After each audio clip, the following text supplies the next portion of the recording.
Hello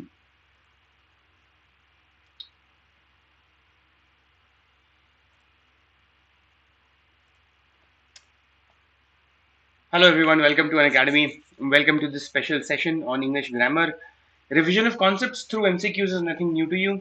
हम पहले से ये कर रहे हैं. This is I think the fifth or the sixth session in this regard. Philosophy simple है, rationale simple है. हम लोग grammar पढ़ते पढ़ते बोर हो जाते हैं. So like after 10-15 rules it becomes really difficult to hold on to rules and then to especially to remember them, and the worst is the recalling part.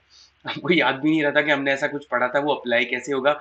Sentence हमारी नाक के नीचे से निकल जाता है and we don't even realise कि इसके अंदर वो गलती थी जो हमने रूल के थ्रू पढ़ी थी.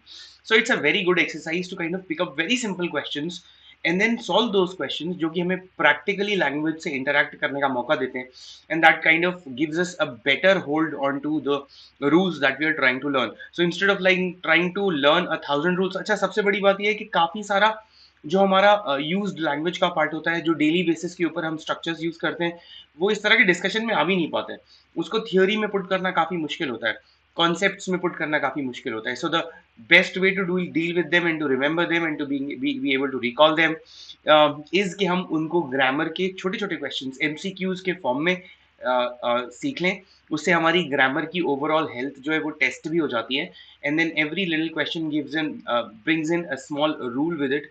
तो हमें अगर क्वेश्चन का एक बेसिक अगर एक समरी याद रह जाए तो it becomes easier for us to kind of hold on to that rule. तो चलो, we already done this, there is nothing very difficult about it. We are going to pick a very simple questions and solve them together. देखते हैं बीच में से तुम कितने there is something new that you can learn today. Hi कैसे, good afternoon.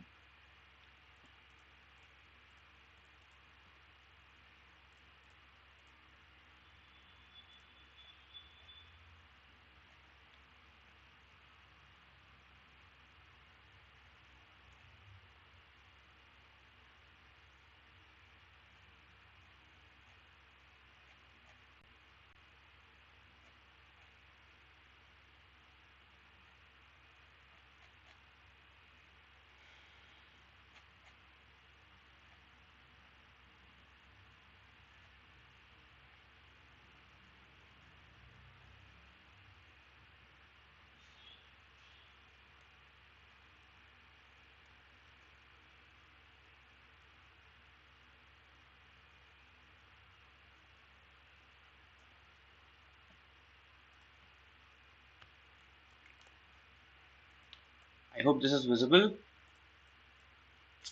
Sorry. It's kind of a closed test. So let's kind of solve this. Okay.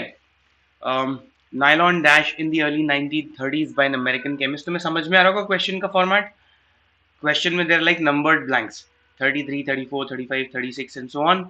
And the same question numbers 33, 34, 35. So 33 question के लिए इस blank में इन चारों option में से कुछ जा सकता है. टिपिकल, बिल्कुल क्लोज टेस्ट जैसा फॉर्मेट है. So don't get confuse and let's solve. First का आंसर क्या है, सॉरी 33rd क्वेश्चन का आंसर क्या है. Nylon dash in the early 1930s by an American chemist, Julian Hill. So what are you going to say? How are you going to say it?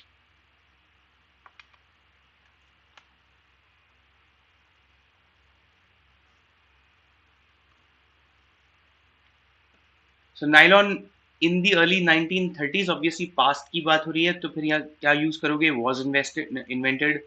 Nylon was invented in the early 1930s by an American chemist, Julian Hill. Yes, 33 is D. Other scientists dash with this invention and finally on 27th October.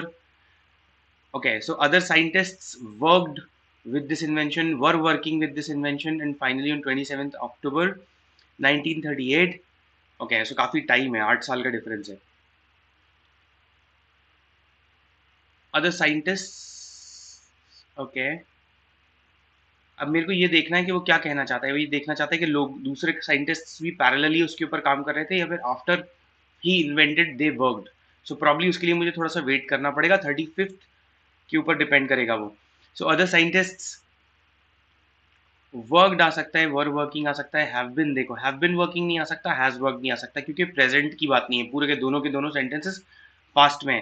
So either it's like other scientists work with his invention, were working with his invention, उसके invention के साथ worked use होगा, sorry, were working से ऐसा लगता है तो फिर उसके उसका इन्वेंशन अगर पैरेलली देखो देखो बात समझो, दूसरे साइंटिस्ट से फिर the other scientists were also parallelly trying to invent something like that, ऐसा होता है ना, that two or more competitors competing scientists are working on the same project, one of them breaks it through, the others are not able to, ऐसा case यहाँ पे नहीं है. It's not like कि अदर साइंटिस्ट्स वो parallelly working, और hint मुझे किससे मिलती है, हिज इन्वेंशन से. उसका इन्वेंशन नहीं बोलते, हिज इन्वेंशन नहीं बोलते. अगर had the other scientists also had been working on it तो फिर उसका हिज इन्वेंशन नहीं बोलते. So I think the answer should be other scientists worked with his invention after he invented it, दूसरे scientist ने उसको फर्दर डेवलप किया. That is what the sentence wants to say. And finally 20 on 27th October 1938 nylon was introduced to the world. Again इसके अंदर कोई doubt नहीं है, it's pretty simple, was introduced. It was cheap and strong and immediately have become नहीं हो सकता, is become नहीं हो सकता, becomes भी नहीं हो सकता. The answer is B again. And immediately became successful, especially in the making of women's stockings. During the Second World War, the best present for many women was a pair of nylon stockings. But more importantly, nylon has been used नहीं हो सकता, used नहीं हो सकता, was used हो सकता है. I'm sorry, was used हो सकता है, was been used कुछ होता ही नहीं है, किसी भी फॉर्म में यूज नहीं हो सकता. was के साथ been कभी यूज नहीं होता. Okay, so 37th question is nylon was used to make parachutes and tires. Today, nylon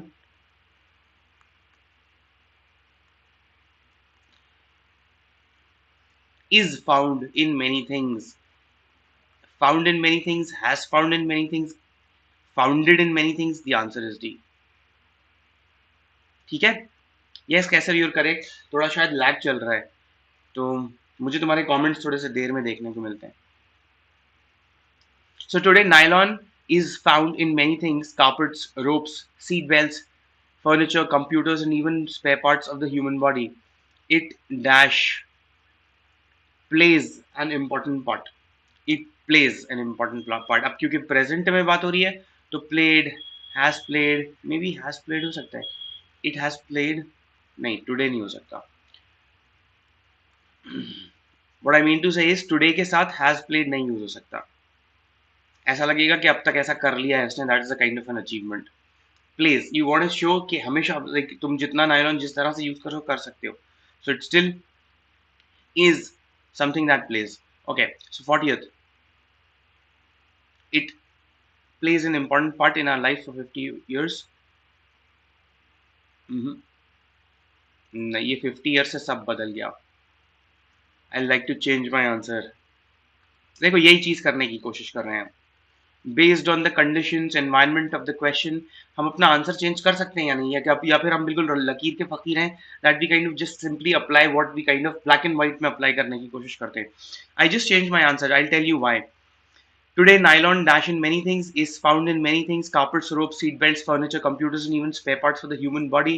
It dash an important part in our lives for over 50 years. 50 साल से हमारी जिंदगियों में एक बहुत important role अदा किया है.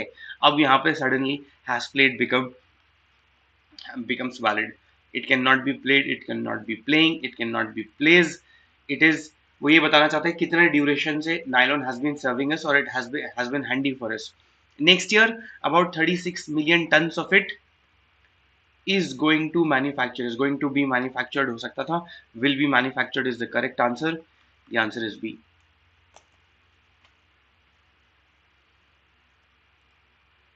ठीक है, चलो बहुत सिंपल क्वेश्चन है. There are these questions are no brainers, बहुत सोचना नहीं पड़ता. It's basically a way to kind of activate all the brain cells in your body that has like in your brain that are related to grammar. अपनी पुरानी सोई हुई memories को भी निकालना. देखो ग्रामर तुमने पढ़ी हुई है, you been studying grammar since at least the 8th class. 8, 9, 10, 11, 12 इन 5 सालों में कभी ना कभी तुमने कभी ना कभी एटलीस्ट एक साल तो ग्रामर कभी पढ़ ही ली होगी धोखे से. सो वो सब है दिमाग में. अच्छा, even if you had not been studying grammar directly, अगर डायरेक्टली ग्रामर नहीं भी पढ़ रहे थे, तो you know the usages through listening to other people, through your reading, through your lessons in school. इन सब चीजों की वजह से there is like a haphazard through न क्रॉस, यानी कि कहीं कुछ पढ़ा है कहीं कुछ पढ़ा है, उसको ऑर्गेनाइज करने के लिए ये बहुत अच्छी एक्टिविटी है. That you delve into very simple questions जिनमें बहुत ज्यादा सोचना नहीं पड़ता. The answer is right there, but it's just revising, and you will find that it kind of directly feeds into your reading comprehension capabilities. तुम जितना ज्यादा questions और अल्टरनेटिव सिनारियोज के बीच में सिलेक्ट करने वाले क्वेश्चंस सॉल्व करोगे, तुम्हारा रीडिंग कॉम्प्रिहेंशन उतना हो जाएगा. देखो, सीधी सीधी सिंपल बात है, जब मैं ग्रामर के क्वेश्चन सॉल्व कर रहा हूँ, स्पेशली इस तरह के which are based into sentences, what is happening with you is you are not only simply understanding the sentence, वो तो है ही, उसके साथ साथ उसके डायनामिक्स भी देखते हुए चल रहे हो, तो it's like your mind is at full alertness. And examination में अगर हमको ये मिल जाए कि we not just looking at the text for the sake of understanding it, but हमारा एनालिटिक्स साथ में is going on, so it make sure that we are comprehending और understanding the RC in the best possible way. And कोई भी sentence and कोई भी part उसका फालतू नहीं जा रहा है. It is not lost on us. It gives us some meaning and it adds on to the overall meaning of the reading comprehension passage that you are reading. I hope तुम्हें मेरी बात समझ में आई.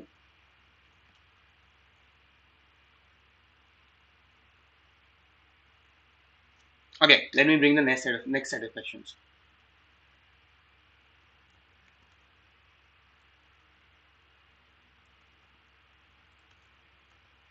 Visible.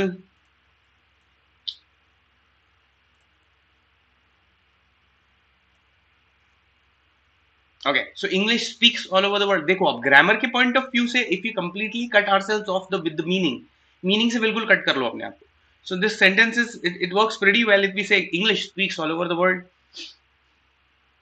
Grammatically the sentence is correct, but then the problem is कि usage wise it is not, because English cannot speak.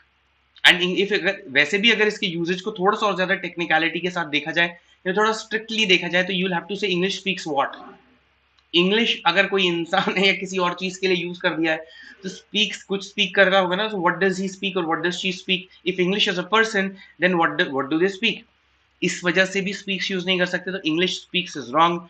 English is spoken is passive language में इसका मतलब है इंग्लिश बोली जाती है all over the world. Was spoken, why is it not spoken any more?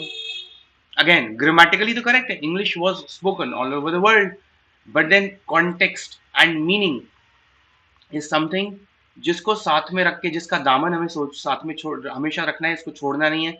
Meaning and context, किस larger context में sentence put के कर करके बात की जा रही है. I don't have a reason to decide कि क्यों पास्ट में बोली जाती थी, अब क्यों नहीं बोली जाती. द मोमेंट यू से English was spoken, it kind of gives me an idea as if it is not spoken anymore. Has been spoken. English has been spoken all over the world. Again, अभी तक बोली गई है, अब क्या होगा? So confusing options. The only answer valid here is B. Yes. Hi Anna. कैसे हैं आप? Welcome. The animals dash by a loud noise. Again, animals plural है. Has been तो वैसे ही नहीं हो सकता, है ना? Frightened. The animals frightened whom? अगर मुझे सेंटेंस के साथ एनिमल्स के साथ में फ्राइटेंड यूज करना है, तो मुझे बोलना पड़ेगा द एनिमल्स फ्राइटेंड, एंड फिर मुझे बताना पड़ेगा किसको डराया उन्होंने. उस तरह का सेंटेंस बन रहा है कि एनिमल्स ने डराया किसी को. So the animals frightened the other animals by a loud noise. So that kind of, again हमें उसके लिए इतना ज्यादा अजीब सा कॉन्टेक्स्ट बिल्ड करना पड़ रहा है कि कुछ जानवर थे, वो दूसरे जानवरों के ऊपर प्रैंक प्ले कर रहे थे, and they kind of trying to scare the other animals by making a loud noise. And उसके बाद भी ये प्रेपोजिशन गलत होगा. यहाँ पे हो जाएगा the animals frightened the other animals with a loud noise, not by a loud noise. So frightened तो नहीं हो सकता. Were frightening and were frightened में वही वाला डिफरेंस आ जाता है. वर फ्राइटनिंग का मतलब होता है वो खुद डराने वाले थे. The animals were of a nature where they used to fright और like make people afraid. So that kind of again does not make sense. The animals were frightened by a loud noise. Animals डर गए, डरा दिए गए by means of a loud noise, जो कहाँ से आई थी मुझे नहीं पता. Passive sentence है, इसमें जो मेन डूअर होता है that becomes the secondary part in the sentence. I hope तुम एक्टिव और पैसिव के अंदर से डिफरेंस समझते हो. अगर नहीं तो मैं तुम्हें एक छोटा सा बता देता हूँ. If I say I ate an Apple, और अपन 43 44 पे पहुंच गए। एक मिनट कैसा, can I just like explain, और you can just write your answers, not a problem. I ate an apple, इसको पैसिव में कन्वर्ट करोगे, देखो इसमें डिफरेंस समझने की कोशिश करना। I is the subject, subject जिसके बारे में मेन सेंटेंस बात कर रहा है, but it is also the main doer in the sentence. जो एक्टिविटी करने वाला है वो हमेशा हमेशा सब्जेक्ट और डूअर हमेशा सेम नहीं होते। यहाँ पे सब्जेक्ट है आई, लेकिन डूअर भी है। It is the main, it is the person or the thing in the sentence that is doing the job, it is carrying out the verb. And what is that? Ate. An apple is the object of the verb ate. किसको खाया जा रहा है? Apple को खाया जा रहा है। So this is the object, this is the subject and the doer. ये सेंटेंस टिपिकल एक्टिव सेंटेंस है। लेकिन जब मैं सेंटेंस को इस तरह से बदल दूं, एन एप्पल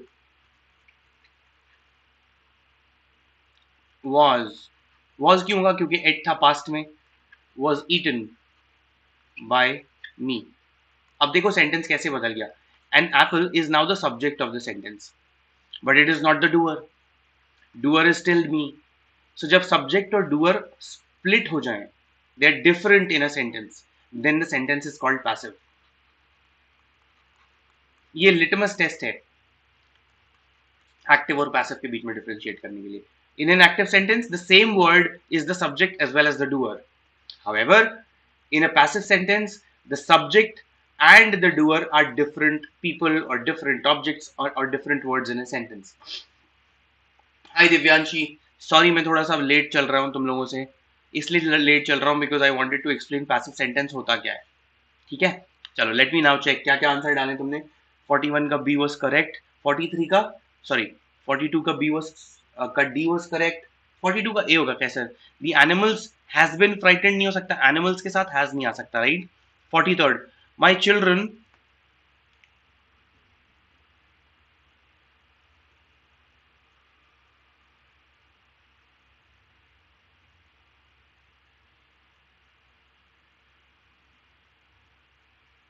देखो my children helped with their homework नहीं हो सकता, क्योंकि यहाँ पे ये नहीं बताया कि the children helped whom. Okay, my children help with their homework, again present में बात कर रहे हो, लेकिन again the question is help हुम।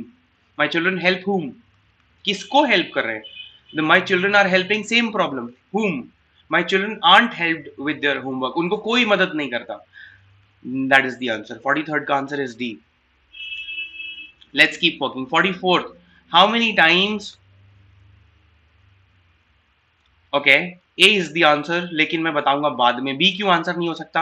How many times did you hurt playing football, did you hurt whom, किसको चोट पहुंचाई? इस सेंटेंस का मतलब ये निकल रहा है तुमने कितनी बार चोट पहुंचाई फुटबॉल खेलते वक्त, तो किसको? Not possible, sorry. Were you hurted, how many times were you hurted playing football, hurted form is wrong. Hurt के तीनों फॉर्म सेम होते हैं, hurt, hurt, hurt. First form, second form, third form, it's going to be hurt. So how many times are you hurt playing football? Again, are you hurt? How many times are you hurt? ये तो एक कोई rate जैसा लग रहा है कि एक दिन में कितनी बार हर्ट होते हो तुम। कोई कांस्टेंट थोड़ी नंबर के 5 बार ही गिरता है, 5 बार ही उसके घुटने फूटते। Not a constant number, so cannot be possible. The only answer possible is A. How many times have you been hurt playing football? अभी तक तुम कितनी बार hurt हो चुके हो? That is all you can ask. है ना, एक मिनट चेक कर लें। 44 is A, Divyanshu you correct. 45th is C, the thieves weren't seen by anyone. Okay, the thieves saw by anyone, doesn't make sense. The thieves have been seen by anyone, anyone कि यहां तक sentence बिल्कुल perfect चल रहा था। The thieves have been seen by anyone, मतलब by someone हो सकता था, बाय एनीवन का मतलब क्या है? किसी ने भी देख लिया उनको। कौन है वो इंसान? You don't know, right? So not possible. The thieves weren't seen by anyone, that kind of makes sense. Why? Because the thieves didn't seen anyone is wrong. Didn't के साथ seen नहीं आ सकता। I hope it is clear. Didn't is, did not is already second form, second form के साथ third form use नहीं कर सकते। I hope it is clear. You don't say he did not, तुमने लोगों को सुना होगा ये सेंटेंस बहुत बार यूज करते हुए, आई डिडंट न्यू, सुना होगा ना तुमने, लोग बोलते मुझे पता नहीं था, तो people will say I didn't knew, that is the same problem, this is already in the second form, second form के साथ फिर से एक और सेकंड फॉर्म का क्या मतलब है, सो आई डिडंट नो, मुझे पता नहीं था, इसीलिए थर्ड फॉर्म भी यूज नहीं हो सकता, आई can not say I didn't known, can I say that, can I say I didn't known, वही प्रॉब्लम, डिड में ऑलरेडी नॉट में सेकंड फॉर्म है, known is third form, combination ही नहीं बन रहा, this is all wrong, all inapplicable. So the thieves weren't seen by anyone, किसी ने thieves को नहीं देखा. हाय उदित, कैसे हैं आप, चलते रहे. Coffee grows in England, coffee grew in England, coffee isn't grown in England, okay, coffee grows in England, ये हो सकता है. Coffee grew in England, coffee England में उगी है बेसिकली, लेकिन पास्ट में अब क्यों नहीं उगती, so I am going to cancel that answer. Coffee have been grown in England, again coffee singular, उसके साथ हैव यूज नहीं हो सकता, does not apply. Coffee grows in England, ऐसा लगता है कि coffee grows only in England, so अब isn't grown and grows in England, अब अगेन ऐसा बोलना इज ओके. यहाँ पे प्रॉब्लम क्या है कि दोनों तरह के सेंटेंसेस लाइक यहाँ पे वैलिड होते हैं.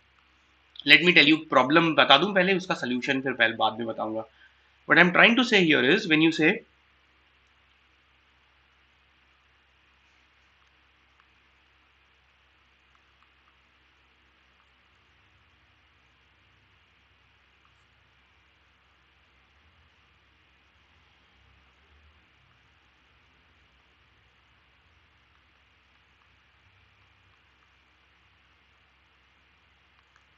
these plants dash in the evenings, अब मैं यहाँ पे बोलूं I have two options, water या are watered. These plants watered in the evenings, इन पेड़ों ने पानी दिया शाम में, शामों में, या like all the evenings, every evening. लेकिन किसको वाटर दिया, प्लांट्स किसको वाटर करेंगे, प्लांट्स किसी और में पानी देंगे, आदमी में पानी देंगे क्या, नहीं, the plants are watered in the evenings, इन प्लांट्स को शाम के टाइम पे पानी दिया जाना चाहिए या दिया जाता है. So coffee grows in England is like, ऐसा लग रहा है कि कॉफी कुछ और ग्रो करती है, coffee grows apples in England, and that is what the sentence does not want you to like put as answer. Coffee isn't grown in England, coffee England में नहीं उगाई जाती है. हाय अनन्या, कैसे हैं आप, क्या हो गया, आते से ही डिलीट, बोलो बच्चा, इट्स ओके. हाय उदित, कैसे हैं आप,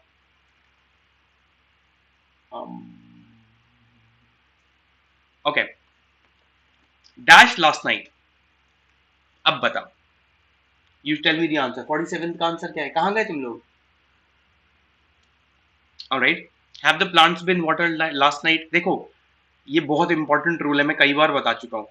हैव के साथ डेफिनेट टाइम डिटर्मिनर यूज नहीं कर सकते, इसको, इस रूल को मैं तुम्हें थोड़ा सा फॉर्मली बता दूं. प्रेजेंट परफेक्ट टेंस के साथ you don't put a definite time determiner, यानी कि सॉरी,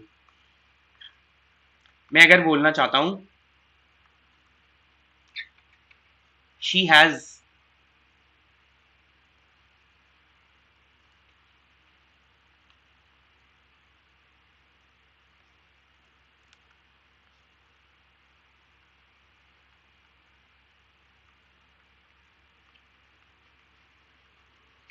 जिसने मेरी टेंसेस की क्लास ली है उसको याद होगा, मैंने बताया था प्रेजेंट परफेक्ट जो होता है, present perfect starts in the past and it finishes in the present, present as an just मेरे सेंटेंस बोलने के या तो पहले खत्म हुआ है या काफी पहले खत्म हो चुका हो सकता था, but then it is somehow still valid.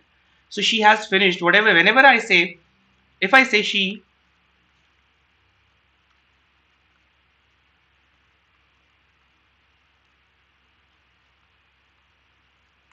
she's eaten all the cookies, उसने सारी कुकीज खा ली, अभी उसने किया था कल शाम को, right now it is still valid because there are still no cookies.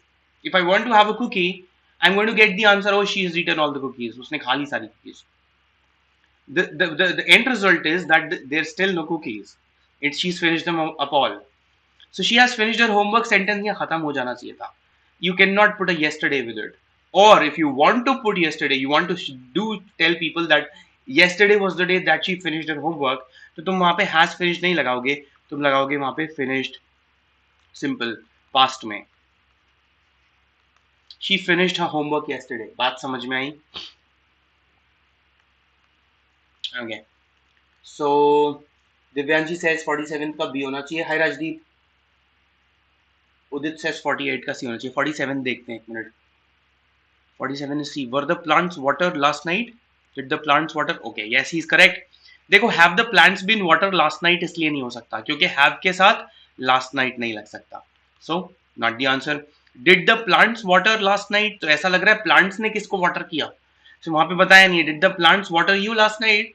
तुमने पानी दिया पेड़ों ने? Not the answer. Were the plants watered last night? क्या plants को पानी दिया गया? किसने दिया? Not important. पेड़ों को पानी मिल गया ना लास्ट नाइट. सो यहाँ पे वर यूज हुआ है. सेकेंड फॉर्म के साथ यूज कर सकते हो last night. Hence this the answer. Are they watered last night? What does that mean? Are के साथ लास्ट नाइट डेफिनेटली यूज नहीं हो सकता. What about 48? Driving should ban. ऐसा लग रहा है ड्राइविंग किसी को बैन कर रही है. Driving should ban what? Driving should be band. Yes, city centres में बैन कर दी जानी चाहिए. Driving should band. Should is already is like in the second form. Band is again second form. ऐसा कभी यूज नहीं होता. यू डोंट इस तरह से you don't say he would stayed. You cannot say that. Would is already past. You cannot put another past after the past. Yes. Band नहीं हो सकता. And driving should being band again second form के साथ being form use नहीं होता. I will इसका दूसरा भी एग्जांपल दे दूं. तो इफ आई से दे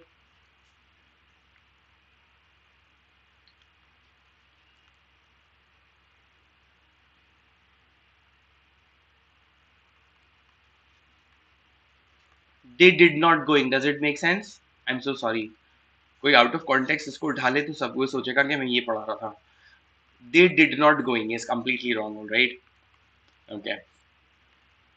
सो driving should be banned is the correct answer. Good for you guys. Good for the interaction that you're having. Like बहुत मजा आता है इस तरह से क्वेश्चन साथ में सॉल्व करो तो.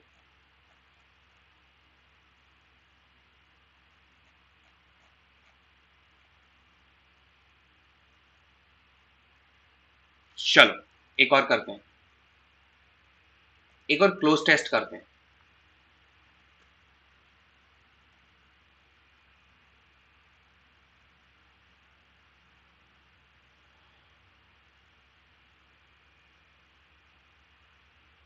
Give me a second guys. मुझे थोड़ा सा अरेंजमेंट करना पड़ेगा इसके लिए.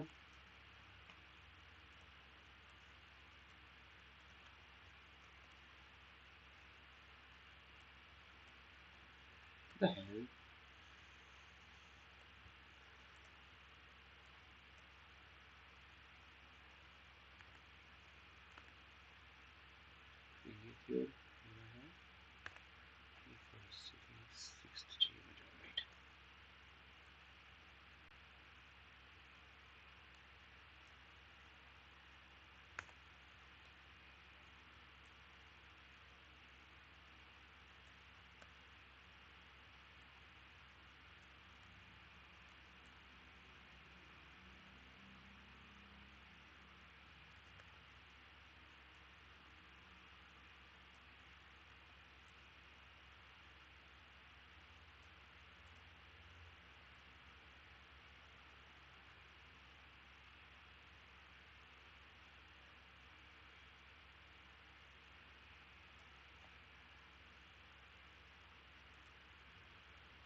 ऑलराइट, दिख रहा है ये?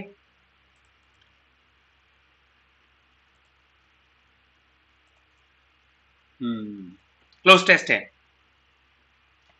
चलो तुम लोग करके सॉल्व बताओ इसे मुझे। I will tell you the answers later. Take a couple of minutes. एक क्वेश्चन नहीं विजिबल है, I show it to you. पहले लेट्स डू 13 से 19, alright?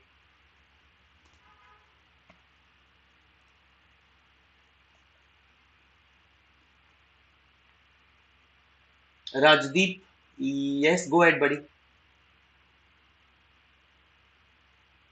Udit, I will give you a link जिससे कि it will help you out CLAT को समझने में। रुको, let me kind of give it to you.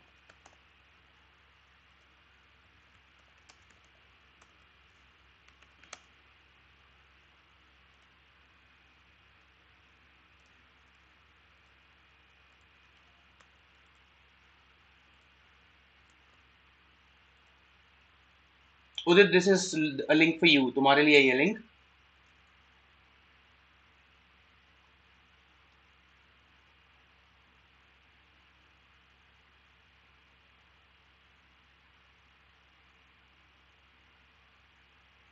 Okay Rajdeep, 2 minute रुकना। Let me kind of complete ये cloze test complete कर लें, फिर बताता हूँ मैं तुम्हें। देखो, Laura 13 in a big city. Laura 13 क्या है? In a big city, was living in a big city, lived in a big city, would like to live in a city. हमें मुझे कुछ नहीं पता, lives in a big city कुछ भी हो सकता है यहाँ पे। I have to probably look for the, आगे का क्वेश्चन देखना पड़ेगा मुझे। कैसे? हाउ? हम लोग अभी जब तक 14th नहीं डिसाइड होगा तब तक हम 13 नहीं डिसाइड कर सकते। She has a dog. It kind of sounds like कि ये सब कुछ प्रेजेंट में रखना चाहता है, because it kind of Laura के बारे में बताया जा रहा है। लॉरा कैसे, लेकिन लेट मी कंफर्म दिस। 15 भी देख लेते हैं। Laura shares a flat with 3 other girls. Yes, it kind of sounds as if it is going to be completely in the present. So 14 का सी had क्यों हो जाएगा एकदम से? पास्ट में क्यों चले जाएंगे? Keep everything is in present. So Laura lives in a big city. She lived in the country. If she lived in the country,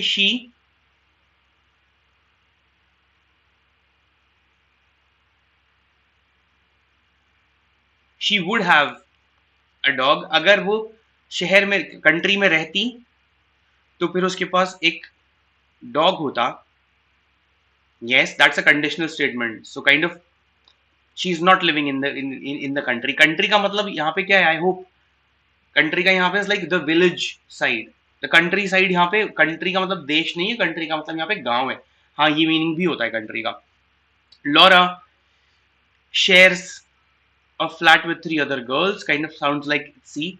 हमेशा ओपन रहना क्लोज टेस्ट में। फॉरन हो सकता है at some point you realise कि तुम अभी तक जो कर रहे थे you are thinking in the wrong direction, and one of the blanks comes and defines and tells you कि तुम गलत डायरेक्शन में जा रहे थे। So you can go back and change. So you have to be ready for that, right? उनको दिमाग में बहुत ज्यादा बैठने मत देना उसको कि जो तुमने लगाया बिल्कुल एब्सोल्युटली करेक्ट है। देखो, it could be a change in the central theme of the passage that could change all the answers. Okay, so but if it will be possible, was possible, were possible। if के साथ were लगाते हैं, याद रखना। if it was possible नहीं बोलते, if it were possible। you say if I were the king, not I was the king। what is the link? Link नहीं मिला तुमको? are you not able to see it? okay, रुको एक minute, रुको रुको, just let me kind of give you a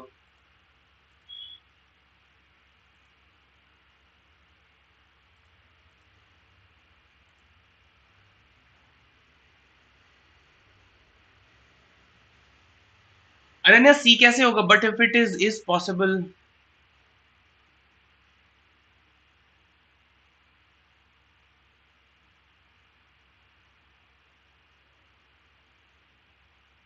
अभी करते हैं अपन इस बारे में, ठीक है? ये सेकंड वाली कंडीशनल स्टेटमेंट याद है तुमको? वो भूल गए हो तुम? उसके ऊपर बेस्ड हैं ये सारे के सारे क्वेश्चन। कंडीशनल स्टेटमेंट्स याद है Ananya? Have you ever like conditional statements के ऊपर कभी फोकस आया है क्या? कंडीशनल स्टेटमेंट्स क्या होते हैं? इफ वाले, इफ देन वाले स्टेटमेंट्स। मैं क्या कर रहा था, what was I want trying to find out? Link, I'm sorry.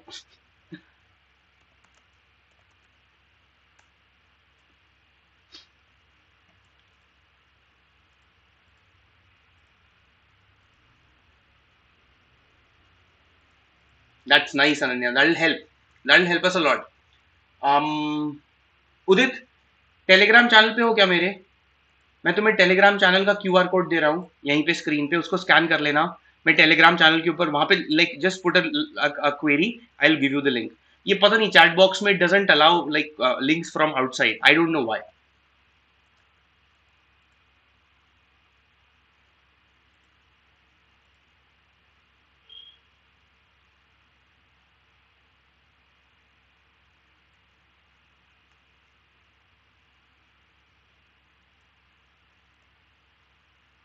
ज्यादा बड़ा नहीं हो गया ये? छोड़ो, छोटे से काम चल जाएगा यार। What the hello?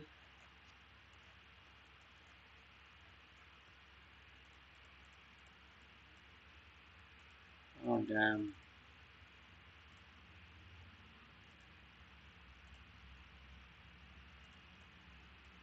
Okay, all the questions in one go.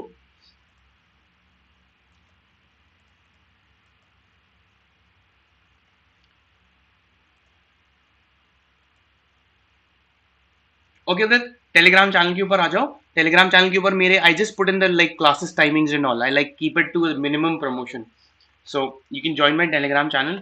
And मैं तुम्हें वहां पे क्वेरी डाल देना, I give you all the links. In fact एक से ज्यादा लिंक्स देने पड़ेंगे प्रॉब्लम मुझे शायद तुम्हें। Anyways, let's come back. Second conditional statement अगर किसी को याद है तो वो इस तरह से चलता है, and it goes like I, okay, if I had more money. ये मैं जानबूझ के अपना एग्जाम्पल रिपीट कर रहा हूं ताकि किसी को पुराना अगर मेरा कुछ सुना हुआ तो याद आ जाए। If I had more money I would go on a world tour.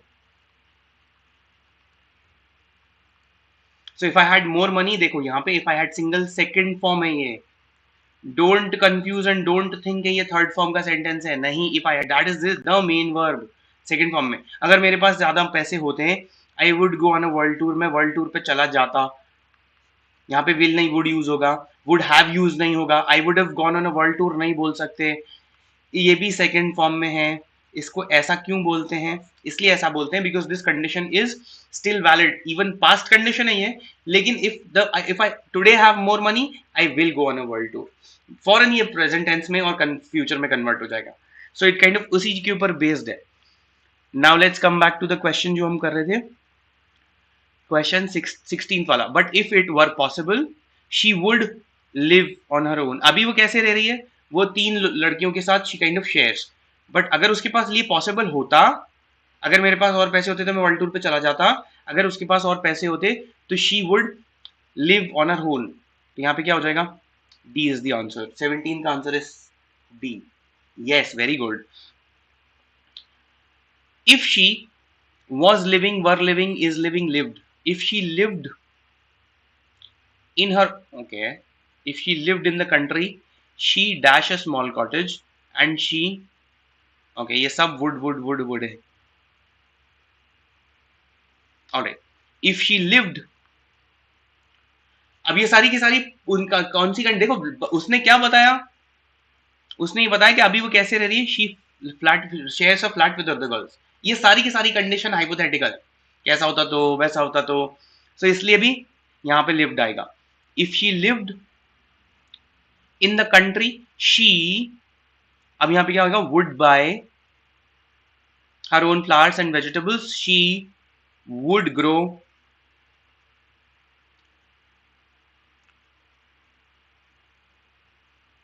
Her own flowers and vegetables. Alright, she would travel by underground.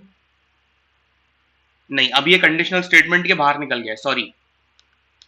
सो अगर अब बेसिकली फिर से they've come to present, it's like tricky man. She travels by underground, नहीं, she will travel by underground. Underground, by underground का यहाँ पे मतलब है बाय एन अंडरग्राउंड ट्रेन, वो शायद उसको बोलते होंगे, they call it an underground. Okay, so she travels by underground and goes shopping in big apartment store, but she doesn't like this at all. ठीक है, ये सारा का सारा स्टेटमेंट हम प्रेजेंट में. She travels by underground and goes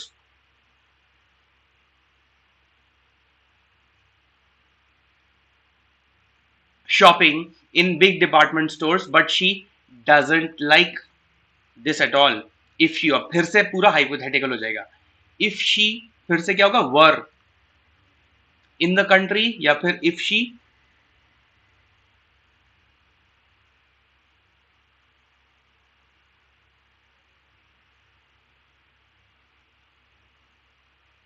were living होना चाहिए, ऑप्शन में गड़बड़ है. If she were living in the country, she would ride her bike and she would buy things in small village shops. Oh my god. I hope you can catch up.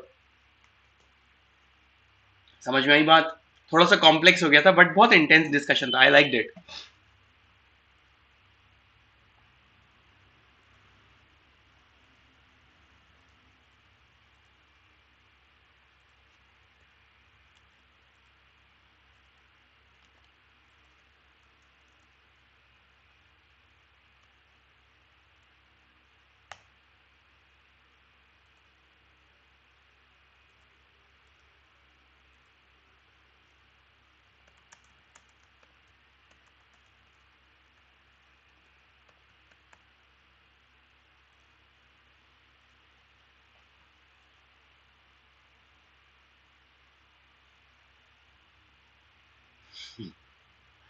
Tomato ketchup.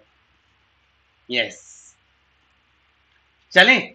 चलो, अब कौन क्या question पूछ रहा था? मुझसे पूछ रहा था राजदीप. स्टिल हियर और have you left? This is the last call for Rajdeep. Rajdeep तुम हो?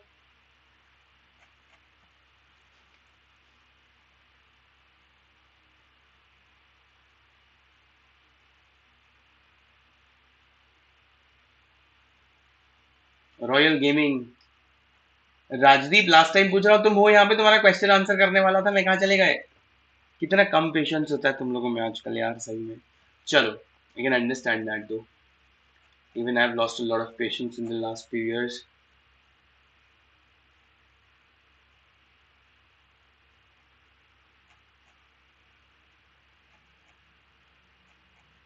चलो अब कुछ बदलते हैं. Let's kind of talk about something which is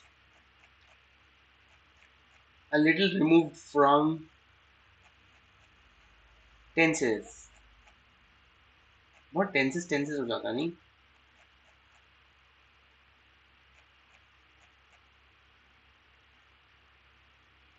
okay, this is a great discussion. Gerunds and participles बहुत परेशान करते हैं एंड सबसे ज्यादा अच्छा प्रैक्टिस करने का तरीका वही होता है. जेरेंड्स एंड पार्टिसिपल्स का एग्जांपल दे देता हूं मैं.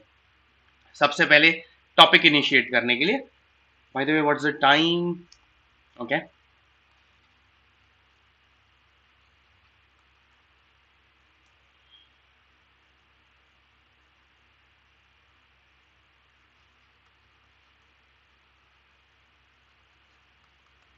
तो यार सबसे पहले मैं तुम्हें बता दूं जेरेंड्स और इन्फिनिटिव्स क्या होते हैं. जिन लोगों को पता है कॉन्ग्रेचुलेशंस.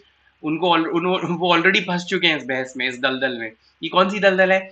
ये बहुत पुराने टाइम से, पाषाण युग से चली हुई आ रही बहस है. It's like an old discussion और लाइक और a feud going on between sentence में क्या लगाया जाना है. For example, if I say I love to swim,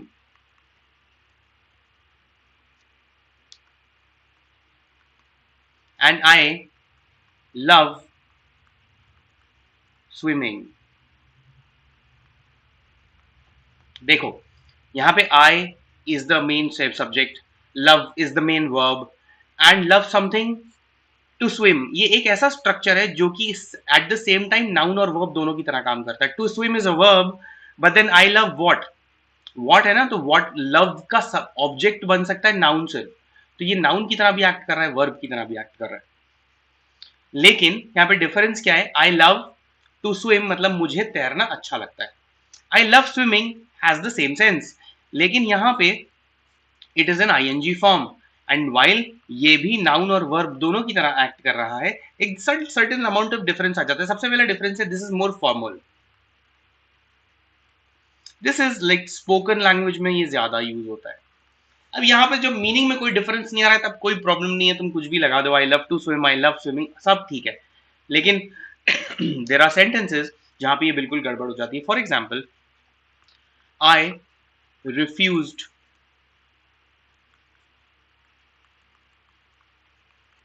to accept the money.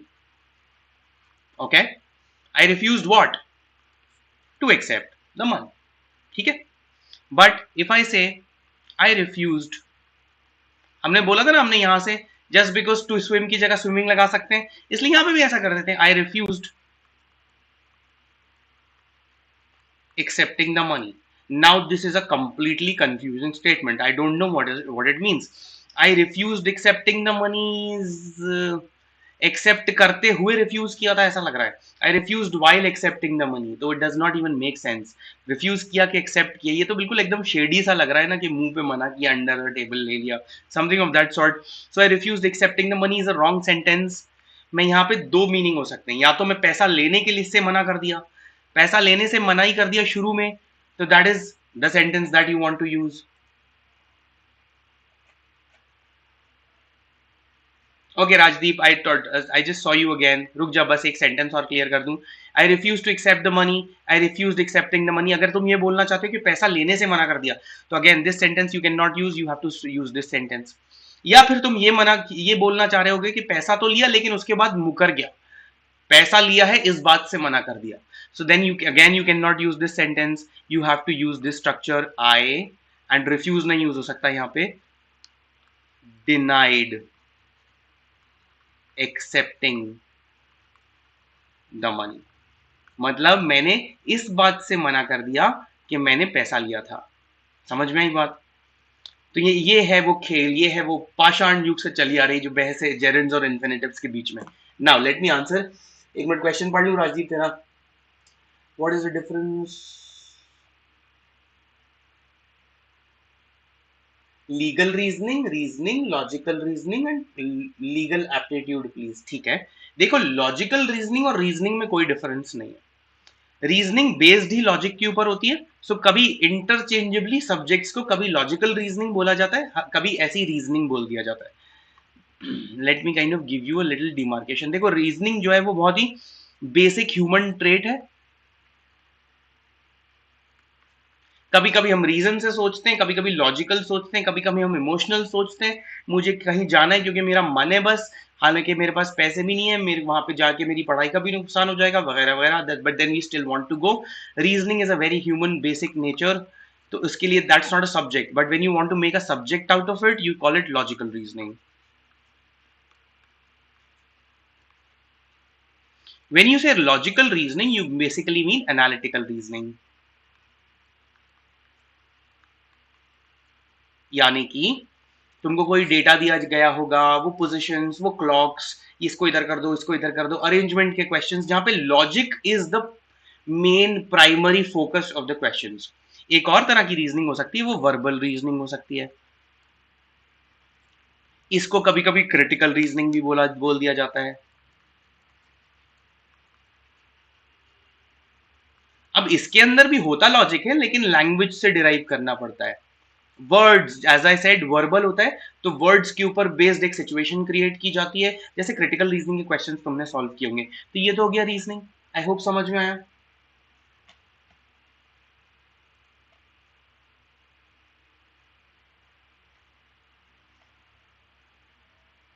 Divyanshi, what doesn't make sense? Tell me please again, मुझे बताना. ठीक है, ये हो गया रीजनिंग का. तो दूसरा क्वेश्चन तुम क्या पूछ रहे हो? अब इसी के अंदर एक लीगल रीजनिंग नाम की चीज ऐड कर दी गई है. Legal reasoning is a type of verbal reasoning, जिसमें लैंग्वेज पे बेस्ड तुमको एक केस दिया जाता है और तुम्हें logically based on some rule of law you have to decide कि कौन सा केस ज्यादा हैवी है. समझ में आई बात? ये लीगल रीजनिंग हो गई. इसमें क्या होता है, सारी चीजें तुम्हें दे दी जाती हैं, तुम्हें कुछ मेमोरी से वहां लेके जानी. इस लीगल रीजनिंग की जब बात कर रहे हैं अपन, ये लीगल एप्टीट्यूड से कैसे डिफरेंट डिफरेंट होता है ये बताने की कोशिश कर रहा हूँ। लीगल रीजनिंग में तुम्हारे सामने एक सिचुएशन रख दी जाती है, तो वो होता है ना, जो केस होता है पूरा, दो लड़के जा रहे थे, एक ने एक को मार दिया, एंड देन वो केस के ऊपर केस बना एंड स्टफ लाइक दैट, वो लीगल रीजनिंग का पार्ट हो गया। However legal aptitude is your basic knowledge of the framework of law. तुम्हें कितने लॉ के टर्म्स पता है, कितने केसेस पता है, कितने अलग अलग तरह के एक्ट्स पता हैं तुमको, रिट कैसे होती है, बेसिकली पीआईएल कैसे, ये सब, ये सारी की सारी जो नॉलेज होती है that you have to remember, and you just can not, like examination के ऊपर ये आरसी की तरह आता है, इन्फॉर्मेशन तुम्हें दी जाती है, तुम्हें सिर्फ रीजनिंग करके बताना होता है। इसमें तुम्हें मेमोरी बेस्ड लेके जाना पड़ता है, सीधे सीधे जो जीके बेस्ड क्वेश्चंस होते हैं ना लीगल के ऊपर, बताओ इस केस में कौन जीता था, ये वाला, that is like based on memory, that is legal aptitude. Finally, और क्या पूछ रहा था?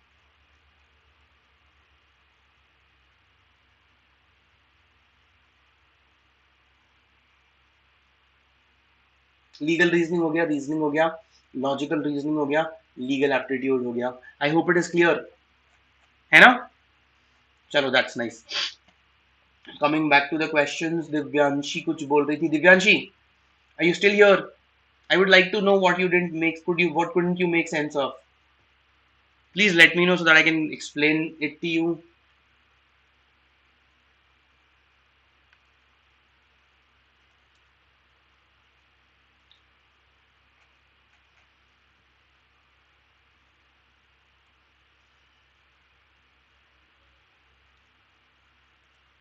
चलो लास्ट सेट ऑफ क्वेश्चंस करते हैं, देन वील स्प्लिट।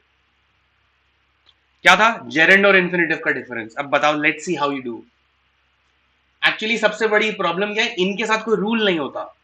सिचुएशन के ऊपर एक सर्टेन तरह की language has emerged and nobody now really cares कि उसको रूल्स में डिफाइन करने की कोशिश करें।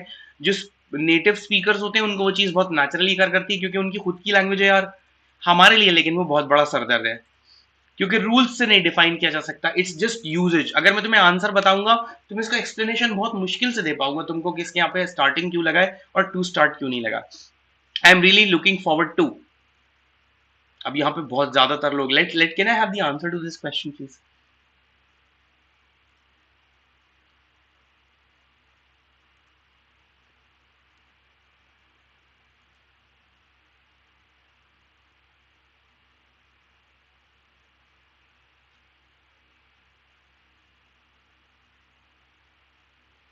Guys, answer first question. Rajdeep, सिर्फ अपनी रीडिंग के ऊपर और वोकैबुलरी पे कंसंट्रेट कर अभी। Like, try to read as much as possible, as many books as possible, from as many different fields as possible, and as difficult as possible, ज्यादा से ज्यादा मच्योर किताबें पढ़ने की कोशिश करो, एंड देन साइड अलोंग रोज 15 मिनट बैठ के सीरियसली वोकैबुलरी डेवलप करने की कोशिश किया करो। वन का ए है? Yes, that is the problem. नहीं, द आंसर इज बी। वो तुम्हें बहुत शॉकिंग लगेगा, है ना? नहीं, टू तो ऑलरेडी लगाए ना, कैसे? टू टू हो जाएगा वो, टू टू, टू टू हो जाएंगे वो। I am really looking forward to start my new course. अच्छा, Ananya, you would probably want an explanation, right? Okay, I am really looking forward to making my new course. ठीक है, ठीक है। चलो, अगर मैं सेंटेंस के लिए तुम्हें दूसरा सेंटेंस दूं एक, will it help? Let's see.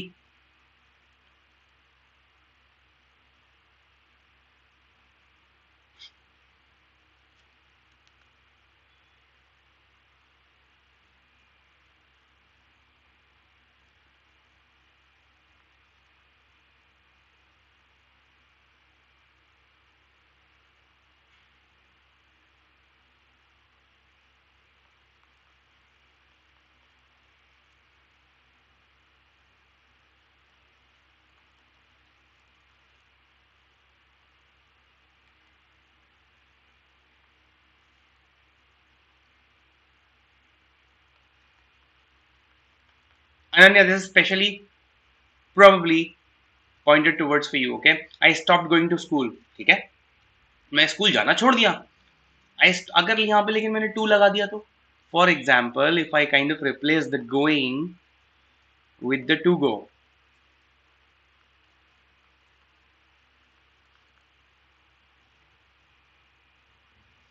I stopped to go to school. मतलब इस सेंटेंस का मतलब बताओ मुझे, कितना बड़ा कंफ्यूजिंग स्टेटमेंट है। I stopped to go to school, मैं रुका ताकि स्कूल जा सकूं। Whatever do you mean? मतलब तुम रुके ताकि तुम स्कूल जा सको। रुक के कोई कैसे जाता है? चल के जाता है ना, रुकने से थोड़ी ना जाता है। सो इट्स लाइक ये ऑटोमेटिकली पर्पस जैसा लगने लगा। यहाँ पे आई स्टॉप्ड इज, देखो subject, how much of grammar do you like, can I use some terms? This is the subject, this is the main verb, ये ट्रांजिटिव वर्ब है इसलिए इसको ऑब्जेक्ट की जरूरत पड़ेगी। So I stopped what, if somebody asks me I stopped what, this entire thing is the object of the verb stopped. I stopped what, going to school. लेकिन यहाँ पे to go to school is simply purpose जैसा sound कर रहा है। मैं रुका क्योंकि मैं स्कूल जाना चाहता था। सो इसलिए अगर मैंने इस वाले सेंटेंस के अंदर I am looking forward to start my new career, मैं आगे देख रहा हूं, I am looking forward, purpose लगने लगा। मैं यहां पे I am really looking forward का ऑब्जेक्ट बनाना चाहता था मैं उसको। I am really looking forward to what, to starting my new course, towards starting my new course. I'm looking forward toward what, मैं आगे फ्यूचर में देख रहा हूं, like being very eager about it. यहाँ पे स्टार्टिंग आएगा इसलिए टू स्टार्ट नहीं आ सकता, ना ये आ सकता है, ना ऑब्वियसली ये तो बिल्कुल नहीं आ सकता। The answer is B. Ananya समझ में आया? कैसा, you doing it again?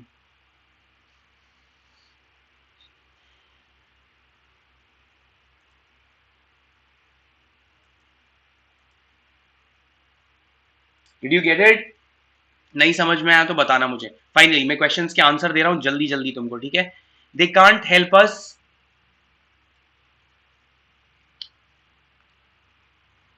move the house. She refused to answer the phone. I don't mind driving to the restaurant. We encourage them to set up a new business. His parents don't allow him to stay up after 10 o'clock. I'll be back in touch as soon as possible. The wine tastes like vinegar. I've known Andy for years. He went to the same school. Sorry. Okay. He went to the same school as I did. My teacher's a teacher. My sister's a teacher.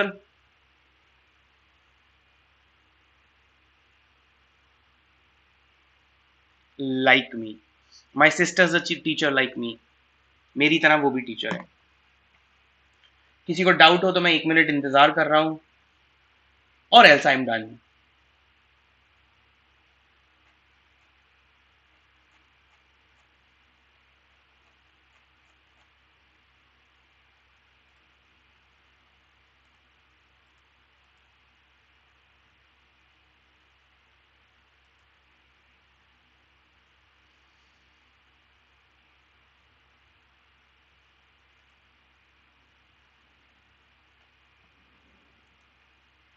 Okay, Telegram channels के बारे में बता चुका हूँ। जो regular channels Unacademy के हैं ये ऊपर तुम्हें दिखाई दे रहे होंगे। नीचे मेरा टेलीग्राम का चैनल है, अगर ज्वाइन करना चाहो तो उसका लिंक ये है। एंड अगर तुम्हारे पास हाथ में सेलफोन हैंडी है तो सीधे सीधे इस क्यूआर कोड को स्कैन करके तुम मेरे टेलीग्राम चैनल तक पहुंच सकते हो। You taken classes on YouTube, बहुत टाइम हो गया, तुमने स्पेशल क्लास भी अगर आई एम प्रीटी श्योर तुमने एक्सपीरियंस करी होगी। What I want to remind you about was the iconic subscription, please उसको मत भूलना। It you get individual attention from faculty. इन इस प्राइसिंग को देख लो, on the left is iconic, on the right is plus. जो खरीदना है खरीदो। बस ये याद रखना कि अगर 4 महीने का सब्सक्रिप्शन खरीद रहे हो तो 4 महीने एक साथ खरीद लेना, एक एक महीने करके मत खरीदना। मेरा कोड याद रखना AA001, इससे 10% का डिस्काउंट मिल जाएगा तुमको। ये इन ट्रांजैक्शन के टाइम पे करना जरूरी है। After you forget there is nothing that we can do about it. CLAT Combat is something which is like an upcoming, the most important upcoming event. 50 questions, 60 minutes, 27th of March. Amazing prizes, but the best prize is the ranking that it can show to you. वही लोग जो CLAT देने वाले हैं उसमें बैठेंगे, तुम्हें तुम्हारी एक रफ नेशनल स्टैंडिंग पता चल जाएगी। That's you welcome Ananya.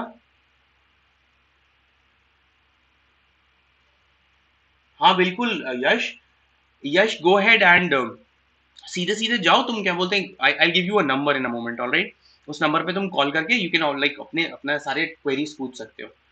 चलो, 3 क्लैट कॉम्बैट याद रखना।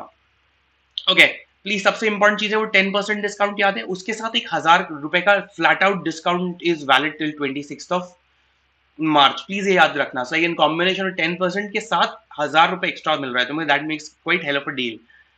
तो प्राइसेस बढ़ने वाले हैं, प्लीज उससे पहले इस ट्रांजैक्शन को कंप्लीट कर लो। अगर डिसाइड कर लिया है that you want to go for a subscription, जैसे कि यश बोल रहे थे अभी, so you kind of go ahead and make that transaction यार, नहीं तो वो सोचने में बेवजह टाइम वेस्ट होता रहता है and you kind of end up like sulking more than you like you are happy कि यार मैं कर लेता तब तो मुझे डिस्काउंट मिल जाता।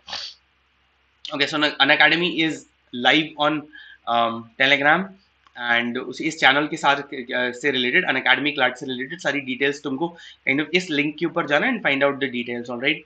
अपना खुद का मेंटरशिप डिजाइन करवाना चाहते हो तो इस क्या बोलते स्क्रीन के ऊपर दिए हुए प्रोसीजर को फॉलो करो।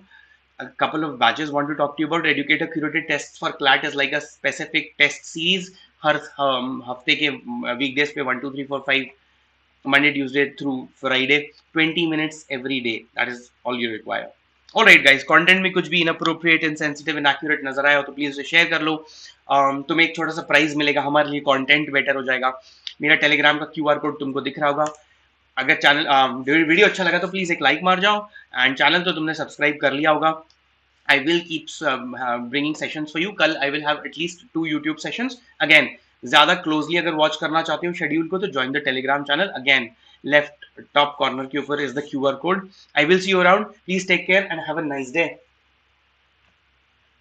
अच्छा नहीं, एक मिनट यश, तुम्हें नंबर देना था, रुको रुको रुको, give me a second।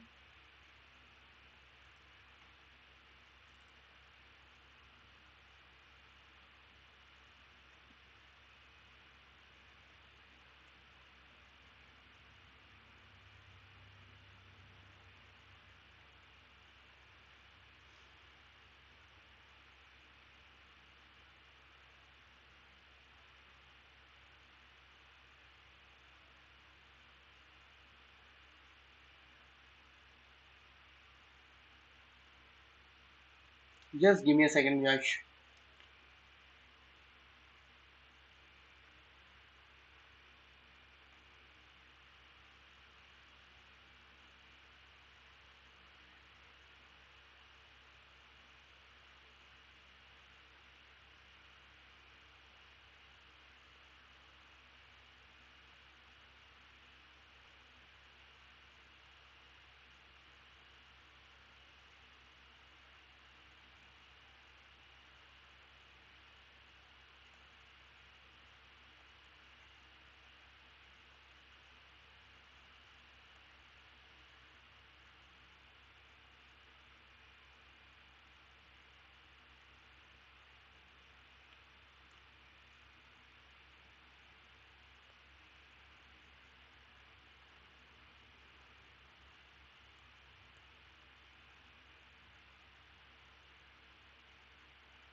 Yash, this is for you.